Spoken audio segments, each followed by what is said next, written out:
عن أبي هريرة رضي الله تعالى عنه قال قال رسول الله صلى الله عليه وسلم إذا مات الإنسان انقطع عنه عمله إلا بثلاثة صدقة جارية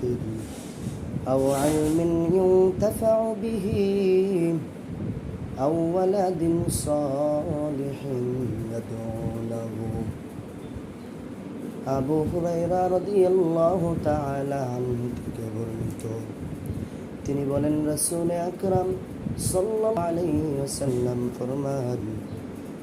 মানুষ যখন মৃত্যুবরণ করে মৃত্যুর সাথে সাথে ওই বান্দার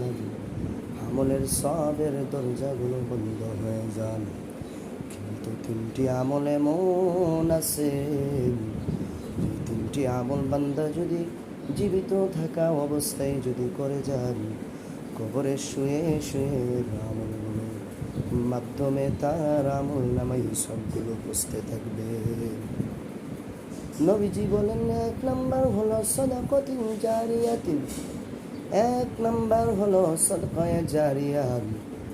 বান্দা সাদকায়ে জারিয়া কি হাদিস বিশারদগণ হাদিসের ব্যাখ্যা করেন। সাদকায়ে জারিয়ার উদাহরণ হলো আপনি কোনো এক জায়গার মধ্যে একটি গাছ রোপণ করে দিয়েছেন, ওই গাছটি বড় হওয়ার পরে মানুষ ওই গাছের নিচে আশ্রয় নেই, একটু শান্তি লাভ করে। কোনো এক জায়গায় পানির ব্যবস্থা নাই, পানির জন্য আপনি টিউবওয়েলের ব্যবস্থা করে দিয়েছেন। মসজিদ মাদ্রাসার মধ্যে দান খয়রাত করছেন, দানগুলার মাধ্যমে মসজিদ মাদ্রাসার মধ্যে কাজে লাগানো হয়েছে। এর বান্দা যতদিন পর্যন্ত ওই মসজিদ মাদ্রাসার মধ্যে মানুষ আমল নামা হালাত বন্দী করবে, ওই গাছের নিচে ছায়া নেবে, ওই টিউবওয়েলের পানি দ্বারা পানি পান করে আত্মা প্রশান্তি লাভ করবে, ততদিন পর্যন্ত যে বান্দার টাকা পয়সার মাধ্যমে এই কাজগুলা করেছে, মায়ার নবী বলেন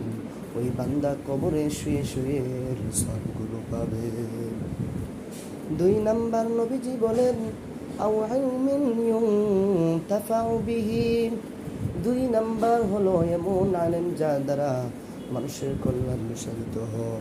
অর্থাৎ আপনি কোরআন শিক্ষা দান করেছেন,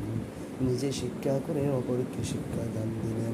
এইভাবে কিয়ামতের আগ পর্যন্ত যতদিন পর্যন্ত আপনার এই সিলসিলা জারি থাকবে, নবীজি বলেন ততদিন পর্যন্ত আপনি